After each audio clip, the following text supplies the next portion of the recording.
Bismillahirrahmanirrahim. Assalamualaikum warahmatullahi wabarakatuh.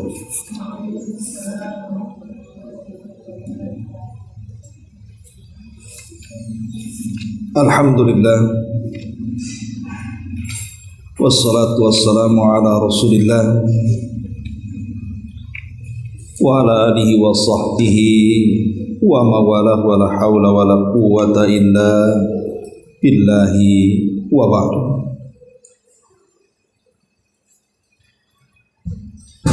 Alhamdulillah, segala puja dan puji hanya milik Allah subhanahu wa ta'ala. Salawat dan juga salam kita hadiahkan kepada Rasul kita Nabi besar Muhammad sallallahu alaihi wasallam. Dan pagi ini kita akan melanjutkan kajian kita, masih membahas kitab 175 Jalan Menuju Surga, dan kita masuk pada poin ke-24 halaman 74. Di antara jalan-jalan menuju surga di sini adalah menahan amarah. Baik, kita baca hadisnya. Nabi sallallahu alaihi wasallam bersabda, "Man kadhama ghaidhan wa huwa yastati'u an yunaffidahu da'ahu Allahu yawmal qiyamati 'ala ru'usil khalaiq hatta yukhayyirahu fi ayyil huri sya'a." Barang siapa yang menahan amarahnya padahal dia mampu untuk meluapkannya, niscaya Allah akan memanggilnya pada hari kiamat di hadapan para makhluknya sampai Allah memilihkan untuknya bidadari-bidadari yang dia sukai. Kemudian dalam riwayat yang lain Rasul mengatakan, "Wa man kaffa ghadabahu satarallahu auratahu wa man kadhama ghaidhan walau sya'a an yamdhiyahu amdahu mala Allahu qalbahu ridha yaumal qiyamati." Barang siapa yang menahan emosinya, niscaya Allah akan menutup aibnya. Dan barang siapa yang menahan amarahnya padahal dia mampu untuk meluapkannya, niscaya pada hari kiamat Allah akan memenuhi hatinya dengan keridhaannya. Baik,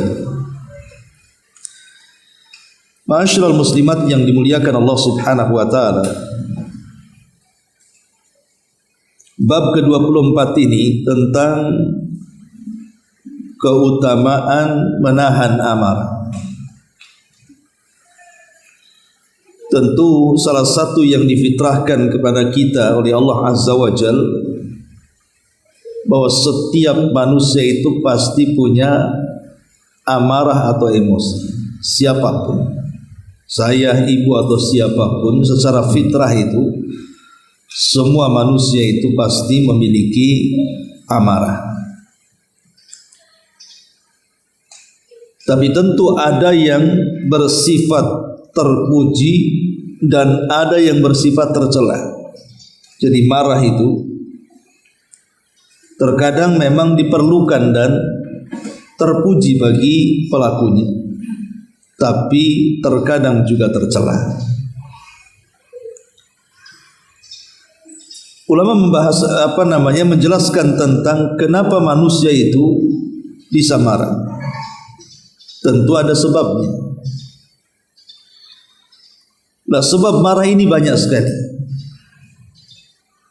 Pertama, karena dha'fu silatil mar'i bil kitabi was sunnati, lemahnya hubungan seseorang dengan Al-Quran dan Sunnah Nabi Sallallahu Alaihi Wasallam, sehingga ketika dia tidak tahu tentang hubungan Al-Quran dan Sunnah dengan dirinya, itulah yang menyebabkan orang itu marah. Sebab kalau dia tahu dan mengetahui tentang isi daripada Al-Quran dan Sunnah, tentu dia bisa menahan amarahnya. Karena di dalam Quran dan Sunnah itu sudah dijelaskan tentang keutamaan menahan amarah.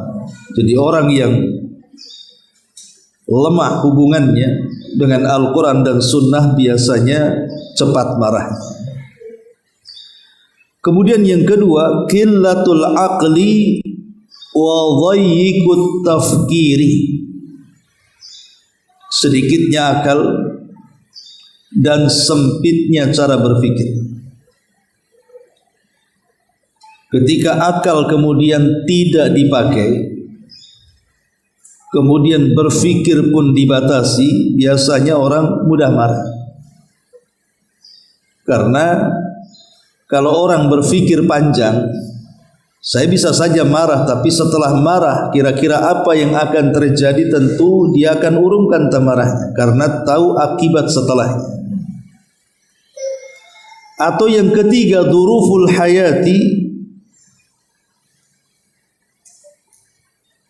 persoalan-persoalan kehidupan yang banyak dihadapi. Boleh jadi mungkin bicara soal ekonomi, susahnya lapangan pekerjaan, susahnya hidup untuk mencari makan, banyaknya persoalan yang timbul dari dalam rumah, entah dari anak, dari orang tua, dari tetangga, intinya persoalan hidup. Itu terkadang juga membangkitkan marah.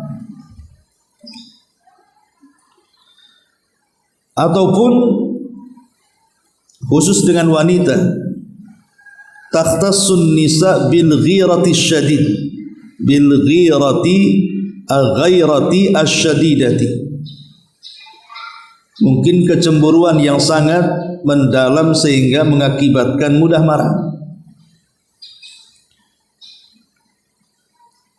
Ataupun mungkin asy'uru bin naqsi, ada perasaan adanya kekurangan pada dirinya. Ini juga mengakibatkan seseorang bisa marah. Atau at-takabbur wal ghurur, memiliki sifat sombong dan tertipu dengan kekayaan dunia. Ini juga mengakibatkan orang itu mudah marah. Atau yang terkadang memang marah itu karena asabiyah, karena memang kesukuan ataupun karena fanatik daerah. Ketika mungkin daerahnya dijelek-jelekan, dia pun emosi dan marah gitu. Itu sifat asabiyah. Dan banyak lagi lah penyebab-penyebab orang itu bisa marah. Tapi yang jelas bahwa syariat Islam memberikan sebuah obat bagi orang yang sudah terlanjur marah, agar mudah menahan emosinya, dan itu bisa dilakukan dengan 7 perkara. Pertama, an yadhkural mar'u rabbahu.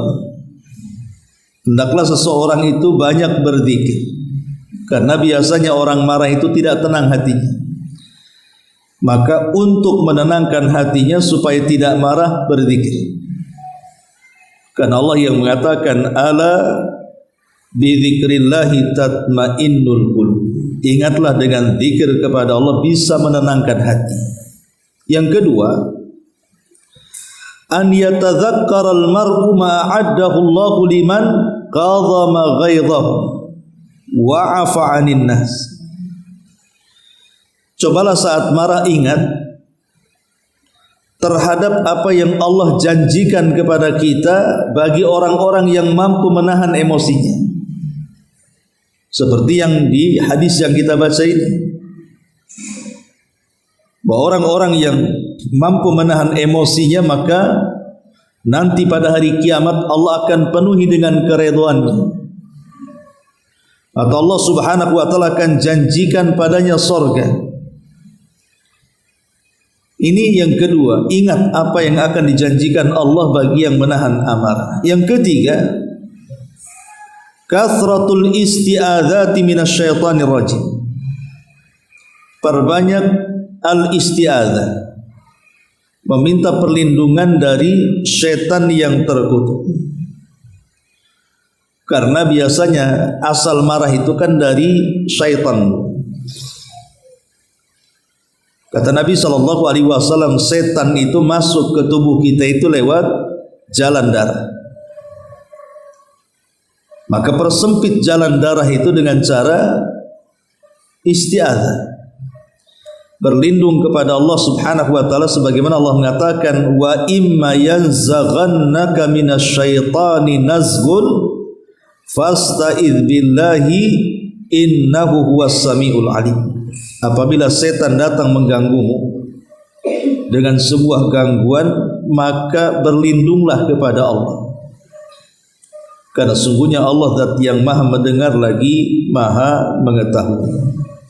Jadi ketika kita sedang marah, langsung kita katakan a'udzu billahi minasyaitonir rajim, supaya tidak dikuasai setan. Sebab kalau marah sampai dikuasai setan, pasti marah itu akan mendatangkan bahaya. Kemudian yang keempat, al-wudu, berwudu. Karena Nabi SAW mengatakan, innal ghadaba minasyaitani wa inna syaitana khuliqa min nari wa innama tudfa'un naru bil ma'i fa idza ghadiba ahadukum falyatawaddah. Sesungguhnya marah itu dari setan, dan sesungguhnya setan itu tercipta dari api, dan api itu bisa dipadamkan dengan air. Maka apabila salah seorang di antara kalian sedang marah, maka berwudulah. Maka ini yang keempat, kalau kita sedang marah, segera berwudu. Kemudian yang kelima, taghyirul makani wal hay'ati allati yakunu 'alaiha al-insan. Berubah atau merubah tempat yang kita sedang marah. Jadi kalau kita marah di dapur, ya ibu segera ke ruang tamu.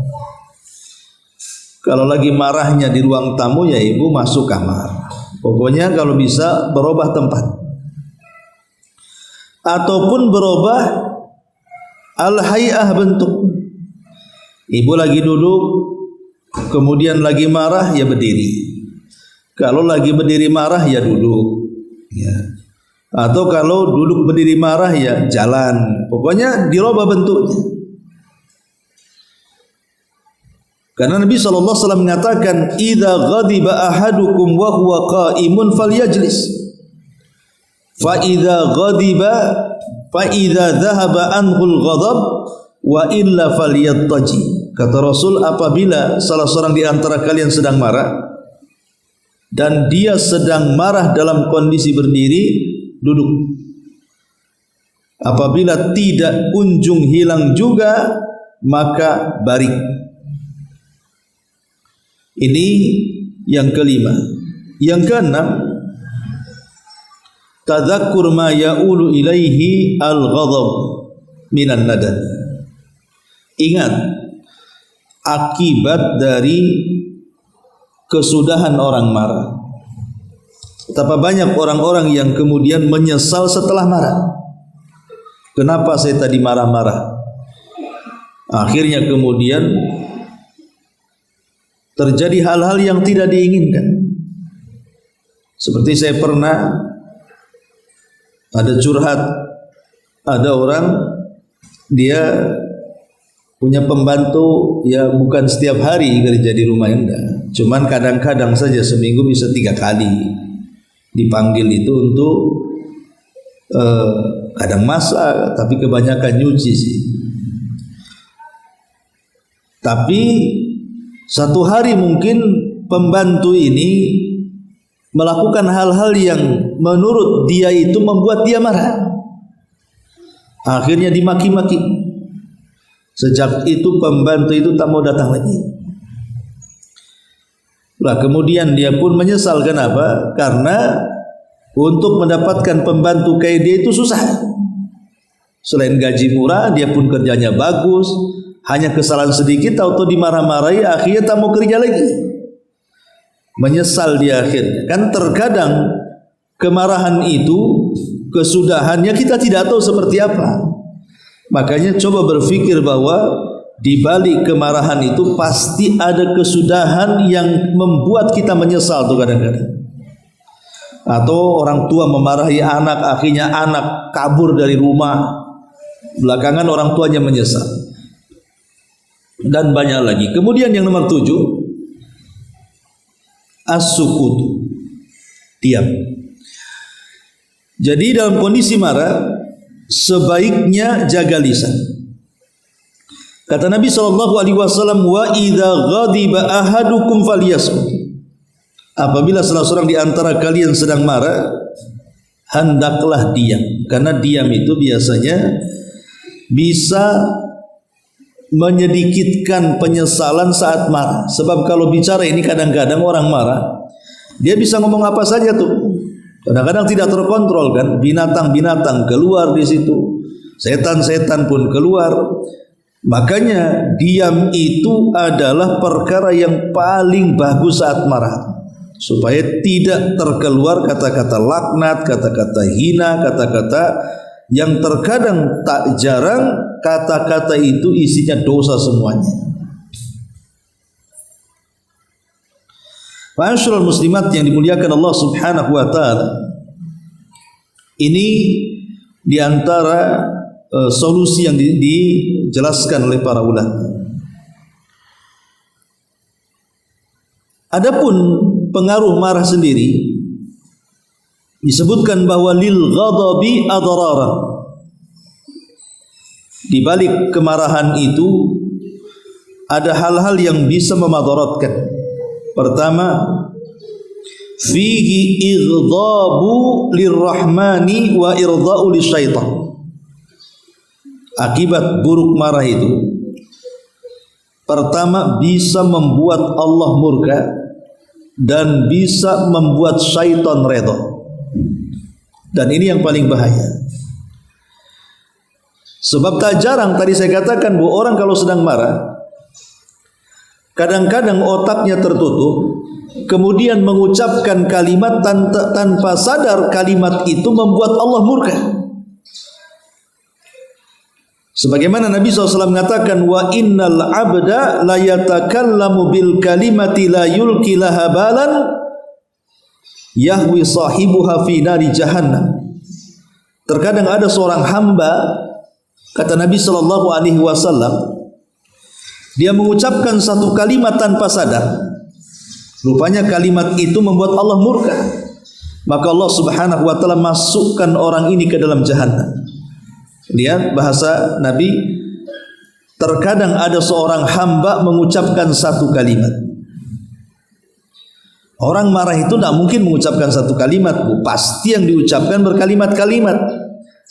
Dan biasanya orang marah itu kalau isi hatinya belum terluapkan, maka dia tidak akan berhenti bicara. Jadi kalau hatinya itu belum kosong gitu ya, masih penuh dongkolnya, pasti akan ngomong terus tuh orang marah.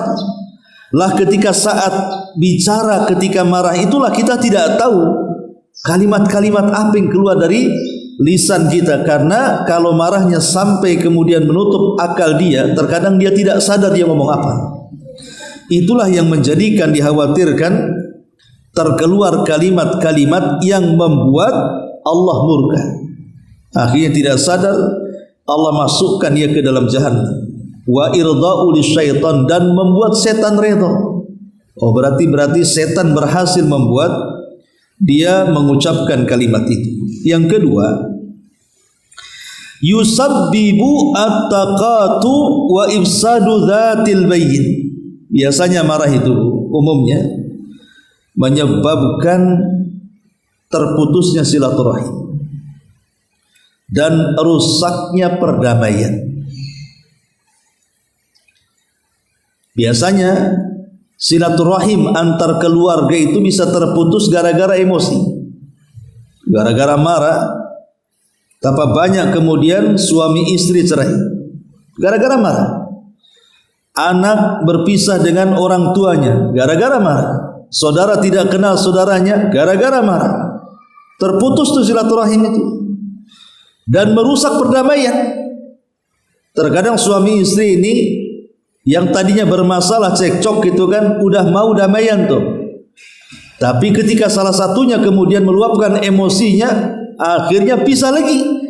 Lah, makanya ini bisa menyebabkan terputusnya silaturahim dan rusaknya perdamaian. Yang ketiga, yatawallad minhu al-hiqd wal hasad. Biasanya dari marah itu lahir kedengkian dan hasad. Di balik marah ini lahir penyakit dengki, lahir penyakit hasad.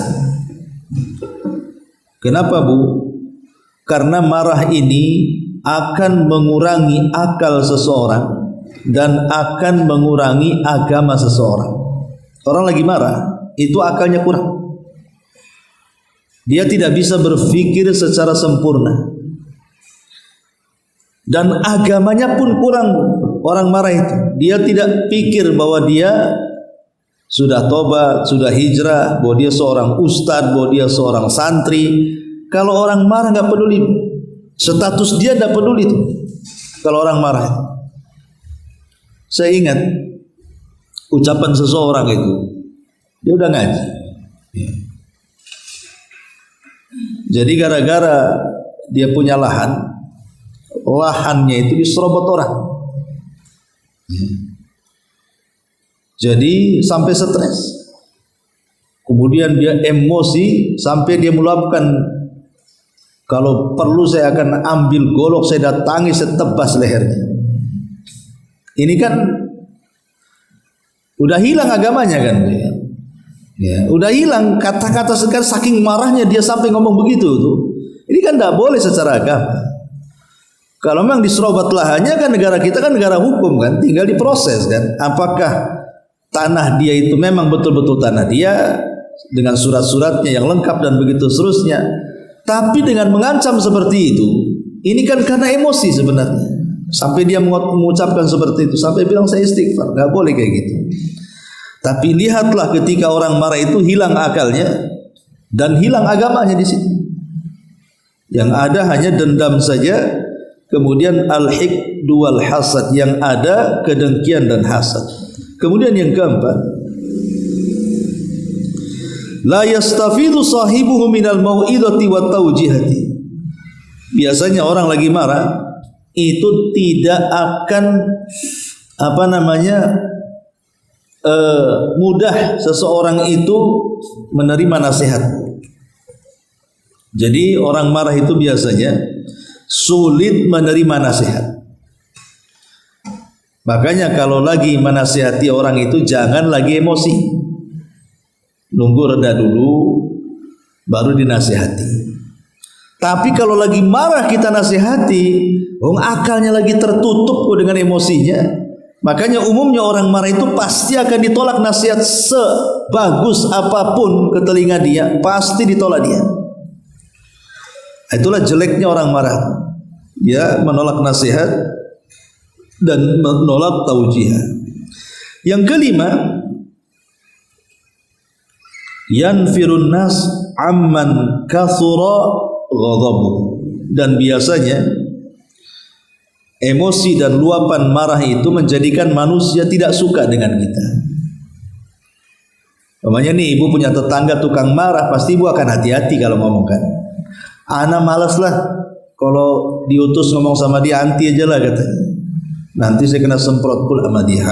Kadang-kadang ada orang yang kemudian tidak mau, suruh ngadepin dia tuh tak mau karena mungkin terkenal emosinya, terkenal marahnya, sampai-sampai untuk kebaikan pun tak mau.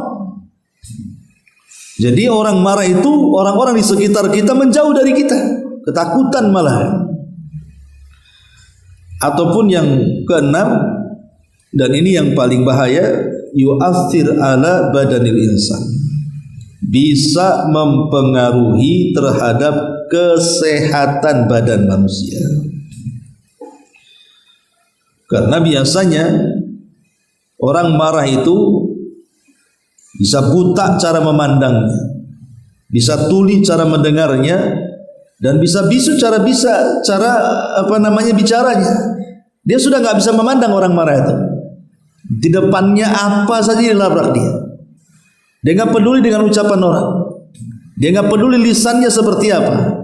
Lah itu pengaruh-pengaruh marah itu bisa mengakibatkan penyakit-penyakit badan muncul di mana-mana. Lihat, gara-gara marah stroke akhirnya. Gara-gara marah naik darahnya, naik kolesterolnya, naik semuanya naik itu. Lah ini kenapa kemudian Islam ini mengajarkan kepada kita untuk menahan marah? Karena juga ada faktor kesehatan di dalamnya. Para ulama mengatakan, iyyaka wasyiddatal ghadabi, fa inna syiddatal ghadabi mufsidatun li fuadil hakim. Hati-hati, kalian jangan terlampau marah, karena terlampau marah itu bisa merusak hubungan kita dengan Allah Subhanahu wa taala. Bahkan al-ghadabu miftahu kulli syarr. Ghadab itu, marah itu kunci setiap keburukan. Jadi kunci setiap keburukan itu ada di marah. Sampai Imam Abdul Qayyim dia mengatakan, dakhalan nas an-nara min thalathati abwab. Manusia masuk neraka itu karena 3 pintu. Kata Imam Abdul Qayyim, kenapa manusia itu bisa masuk neraka? Itu disebabkan umumnya karena 3 pintu. Pertama, babu syubhat. Pertama, pintu syubhat, kerancuan dalam agama, kesesatan dalam agama. Yang kedua, babu syahwat, pintu syahwat, memperturuti hawa nafsunya. Dan yang ketiga, babu ghadabin, bab marah. Karena marah inilah yang kemudian mengakibatkan permusuhan dan kedengkian. Jadi kata Imam Abdul Qayyim, pintu masuk neraka itu 3. Pintu syubhat, pintu syahwat, pintu marah. Dan sebagian salaf mengatakan, man ata'a syahwatahu wa ghadabahu qadahu ilan nar. Siapa yang mentaati syahwat dan kemarahannya, maka akan mengantarkan pelakunya ke dalam neraka.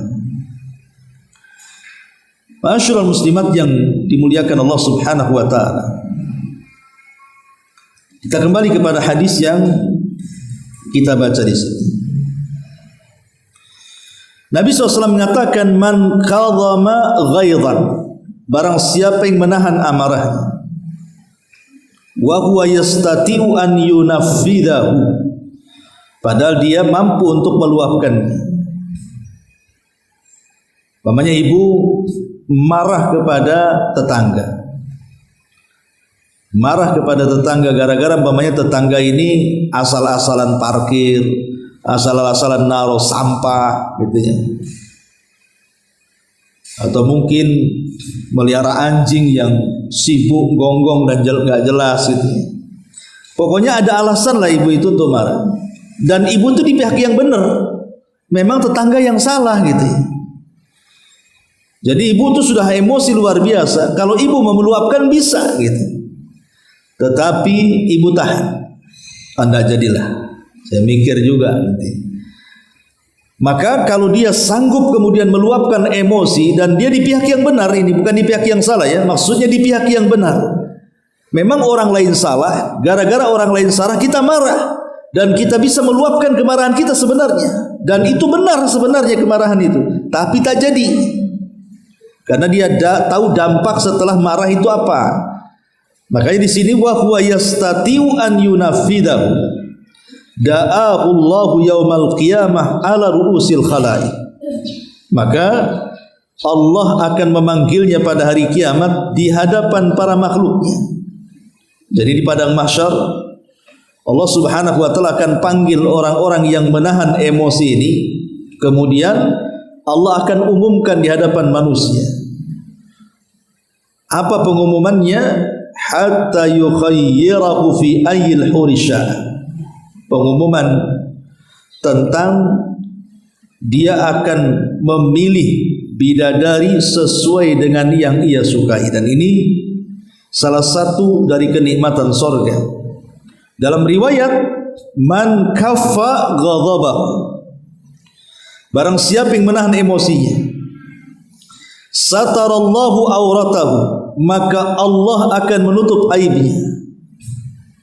Begini Bu, terkadang orang ini Allah tutup aibnya ketika dia menahan emosinya. Tapi ketika dia tidak menahan emosinya, Allah bongkar aibnya. Oh, rupanya saya sudah tahu tuh si Anu, dia itu pemarah itu rupanya. Saya tidak beranilah nyentil-nyentil dia lah katanya.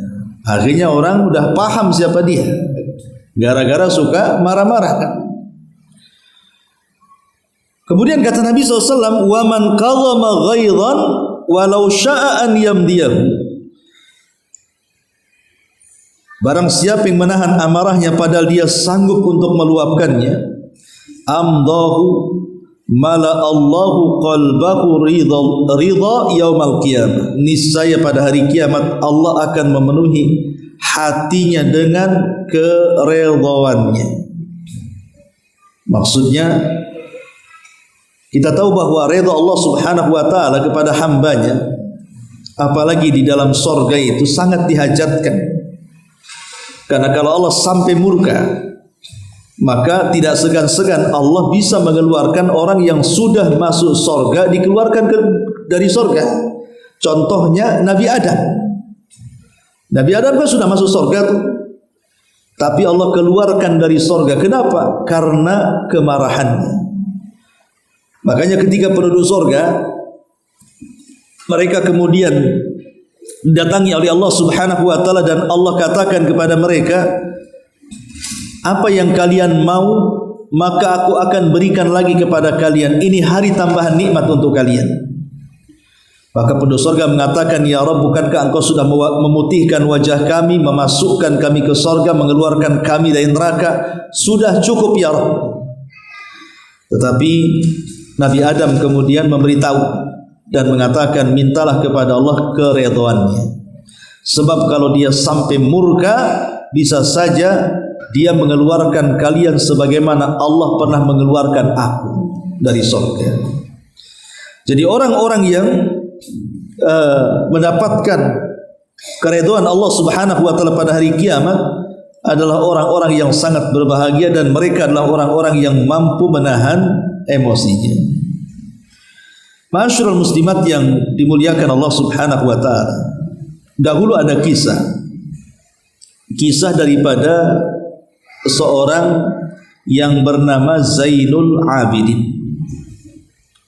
Zainul Abidin itu namanya Ali ibn Husain ibn Ali ibn Abi Thalib, cicit ataupun cucu Nabi sallallahu alaihi wasallam. Itulah salah satunya putra Husain yang hidup di Karbala. Kita tahu bahwa Rasul itu punya cucu dua yang laki-laki yang hidup dan keturunannya sampai hari ini. Pertama Hasan, yang kedua Husain. Anak-anak Hasan ini banyak, tapi semua terbunuh di Karbala. Tapi ada yang selamat dua orang. Pertama Hasan ibnu Hasan, dan yang kedua Zaid ibn Hasan. maka siapapun yang mengaku keturunan Nabi lewat jalur Hasan harus lewat jalur dua orang ini, Hasan putra Hasan dan Zaid putra Hasan. Tetapi kalau dari jalur Husain itu cuma satu, karena semua mati di Karbala, dibantai. Tetapi Allah takdirkan satu selamat, namanya Ali ibn Husain, atau dikenal dengan Zainul Abidin. Maka siapapun yang mengaku keturunan Nabi dari jalur Husain, maka dia harus lewat jalur Zainul Abidin atau Ali putra Husain. Jadi Zainul Abidin ini dikenal keikhlasannya kan, memang orangnya ikhlas, dia bersedekah malam-malam, orang tidak tahu ya. Tapi ada satu kisah yang berkenan dengan bab ini. Jadi dia itu meminta kepada pembantunya untuk mengambilkan air minuman. Ya mungkin mau ngopi lah bahasa kitanya. Air minuman itu panas. Ya. Setelah kemudian budaknya ini, pembantunya mengambil air minuman itu, entah kenapa saat memberikan air minum itu tersandung kakinya, jadi minumannya tumpah persis di pakaian Zainul Abidin ini. Ya coba ibulah punya pembantu kopi panas-panas, tahu-tahu saat dihidangkan tumpah pula pada badan kita ini. Nggak marah kita kan? Nggak becus ini pembantu ini. Jadi Zainul Abidin hampir mau meluapkan emosinya, soalnya ini nggak becus kerjaannya. Tapi rupanya budak pembantu Zainul Abidin ini cerdas. Dia membaca satu ayat Al-Quran tentang keutamaan orang-orang yang menahan emosi. Jadi saat Zainul Abidin hendak emosi, maka budak ini membacakan firman Allah Subhanahu wa taala bahwa di antara ciri-ciri orang yang bertakwa itu wal kadhiminal ghaidha, orang-orang yang menahan emosinya. Jadi ketika dia mendengar ayat itu, tak jadi dia mau marah. Ya. Cukup sampai di situ tidak, budak ini membacakan ayat lagi terusan daripada ayat ini. Wal afina anin nas. Ciri orang yang bertakwa bukan hanya menahan emosi, tetapi juga memaafkan kesalahan orang. Terpaksalah Zainul Abidin mengatakan, ya sudah aku maafkan kamu. Cukup sampai di sini tidak, budak ini melanjutkan ayatnya. Wallahu yuhibbul muhsinin, dan Allah itu suka dengan orang-orang yang berbuat baik katanya. Maka Zainul Abidin mengatakan, ya kalau begitu anta hurrun liwajhillah, aku merdekakan kau karena Allah, pergi kau dari sini. Lihat bagaimana seorang budak ini menasihati tuannya agar tidak marah, kemudian membacakan ayat tentang keutamaan orang-orang yang menahan emosi. Karena memang Rasul mengatakan bahwa orang yang kuat itu, kata Rasul, bukan orang yang pakar gulat, tetapi orang yang kuat itu orang yang bisa menahan emosinya. Inilah diantara penjelasan yang disebutkan oleh para ulama tentang hadis man qadama ghaidan, barang siapa yang menahan amarahnya. Tapi sampai di sini silakan kalau ada yang bertanya. Ya, alhamdulillah. Marah itu kan saya ulangi dari awal, ada dua macam, ada yang mahmud, ada yang madmum. Artinya ada yang terpuji, ada yang tercela. Tapi umumnya memang marah itu biasanya tercela. Tapi di sana juga ada marah-marah yang sifatnya terpuji. Seperti Nabi SAW kalau disinggung pribadinya dia tidak akan marah. Tapi kalau yang disinggung tentang keharaman Allah, hurmatillah, maka Rasul pasti marah. Kalau sudah agama yang disenggol, maka Rasul akan marah. Tapi kalau pribadi dia yang disenggol, Rasul tidak akan marah. Betapa banyak Rasul dicaci secara pribadi, dia tukang sihir, dia gila, tukang tenun, macam-macam tuduhan kepada Rasul. Rasul tidak marah. Tapi jangan ganggu agamanya. Ya. Lah kebanyakan zaman sekarang ini terkadang orang bisa marah kalau diganggu keluarganya, diganggu anaknya, diganggu istrinya, diganggu saudaranya, diganggu tanahnya. Tapi ketika agamanya diganggu, kadang-kadang sedikit pula kecemburuan kita dan kemarahan kita kepada agama itu. Itulah kebalikan kita dari Nabi Sallallahu Alaihi Wasallam. Dan itu memang kenyataan kan. Betapa banyak coba orang bacok-bacokan sampai mati-matian gara-gara urusan lahan, gara-gara urusan ketersinggungan karena mungkin anaknya dihina, dilecehkan. Tapi ketika mungkin ada orang yang jelas-jelas nih istihza dengan agama, mungkin dia kurang ajar dengan Al-Quran, atau mungkin kurang ajar dengan Nabi Sallallahu Alaihi Wasallam, atau mungkin juga kurang ajar dengan Allah Azza wa Jalla.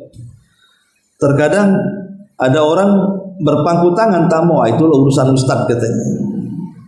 Nah, kita santri ikut aja lah kan itu, diam-diam saja, itu sudah ada yang nangani dan begitu seterusnya. Nah ini kadang-kadang kemarahan yang salah kaprah kan itu. Adapun tentang masalah yang diucapkan tadi, pertanyaan apakah seorang ibu memarahi anaknya itu ada hadisnya itu akan mendapatkan rahmat, saya belum pernah dengar hadisnya. Wallahu alam hadisnya seperti apa. Kalau memarahi anak turun rahmat itu gimana lafadznya, saya tidak tahu juga. Hadisnya itu enggak jelas Ustaz. Saya belum dengar kan, baru aja ngomong itu. Nanti coba saya cari. Ya. Terus yang tadi saya sampaikan bicara mengenai kemarahan ya Ustaz. Terkadang orang itu tidak paham atau termasuk kami atau anak tidak paham yang mengatakan bahwa kemarahan yang harus kita tanamkan di hati kita yaitu bentuk pelecehan terhadap Al-Quran, terhadap Sunnah Rasulullah. Terus terkadang hati kita ini memang marah ya Ustaz ketika melihat seseorang melanggar dari apa yang disyariatkan seperti dalam surat Al-Ahzab dan surat An-Nur. Kita marah dengan mereka yang marahnya bukan kategori yang emosi, terus dia tidak menjalankan sunnah-sunnah. Itu kan bentuk suatu emosi atau kemarahan ya Ustaz. Yang berarti kan marah-marah itu kan dibenarkan ya Ustaz. Terus ada seseorang yang dia tidak paham kalau kita hanya menasihati saja Ustaz, kita kasih tahu begini. Tapi kalau kita sudah angkat suara, kita marah dengan dia baru paham kalau kita itu marah. Kalau kita itu emosi dengan sikap yang selalu membuat dan membuat mata kita tidak enak melihat. Apa itu dikategorikan juga kita tidak bisa menahan emosi atau kemarahan Ustaz, sikap yang demikian. Ya alhamdulillah, itu kan bagian daripada trik memberikan nasihat sebenarnya. Terkadang ada orang yang dilembuti mudah dia sadar. Terkadang harus dikerasi baru dia sadar. Itu kan bagian trik dalam dakwah sebenarnya. Jadi nggak ada masalah kalau itu bagian daripada trik dalam berdakwah. Bukan bagian daripada emosi yang tidak boleh itu. Seperti kasus di zaman Bani Israel. Ada dua orang yang bersaudara, yang satunya ahli maksiat, yang satunya ahli ibadah. Yang ahli ibadah ini marah-marah terus sama kawannya yang ahli maksiat itu. Suruh tobat, tapi tak mau tobat-tobat juga. Sampai pada waktunya kemarahannya memuncak dan melintasi takdir Allah dalam ucapan. Dia pun mengatakan kalau engkau tidak tobat, maka Allah tidak akan mengampuni dosamu dan engkau tidak akan keluar dari neraka. Akhirnya dua-duanya wafat. Yang ahli maksiat dimasukkan ke sorga, yang ahli ibadah dimasukkan ke neraka. Kok bisa? Harusnya kan terbalik. Ya, karena yang ahli maksiat ini maksiatnya masih dalam tahap diampuni Allah. Sementara yang ahli ibadah dia mengucapkan kalimat yang kalimat itu melampaui batas kepada Allah, melampaui takdir Allah. dan dia tidak bertobat saat kematiannya, makanya dia pantas masuk neraka karena Allah murka dengan kalimat itu. Lah kalau seandainya kemudian niatnya baik, ingin nasihati kawannya seperti kisah Bani Israil, itu kan baik ini.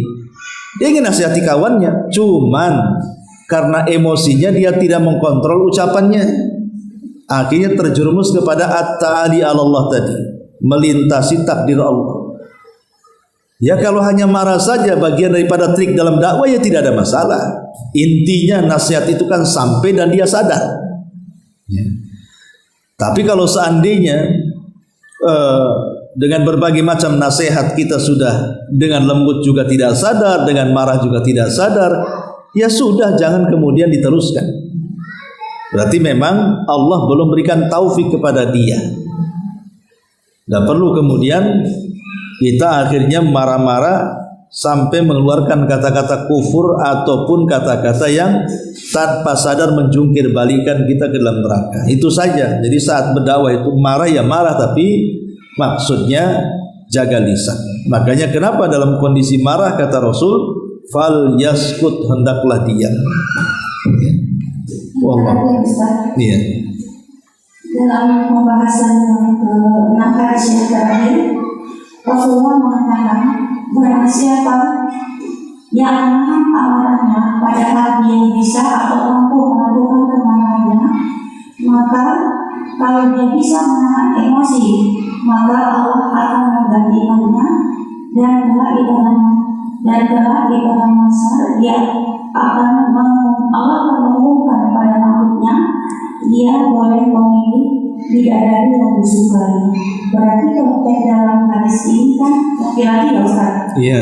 Nah itu gimana dengan wanita Ustaz? Nah hadis keduanya itu, hadis keduanya tadi. Kalau untuk wanita hadis kedua, Allah menutup airnya, yang ketiga Allah akan menemukan hatinya dengan ridhonya. Iya.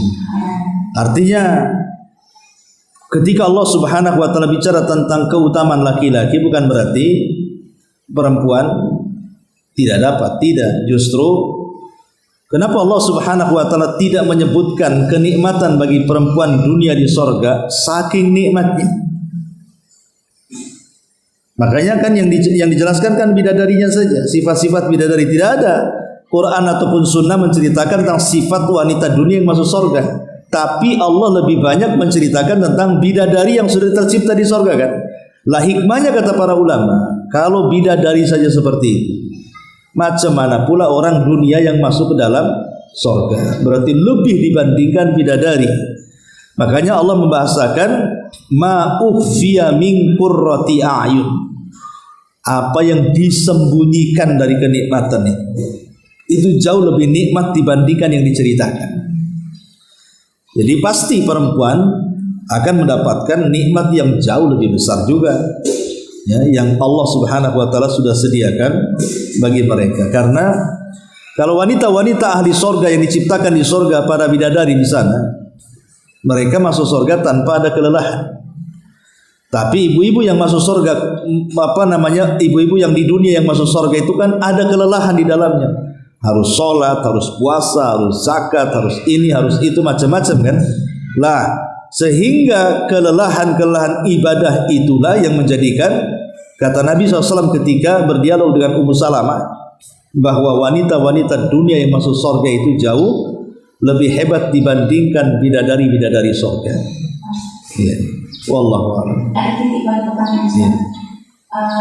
Ustaz, apakah marah itu ada dari genetik keturunan? Dari sifat keturunan?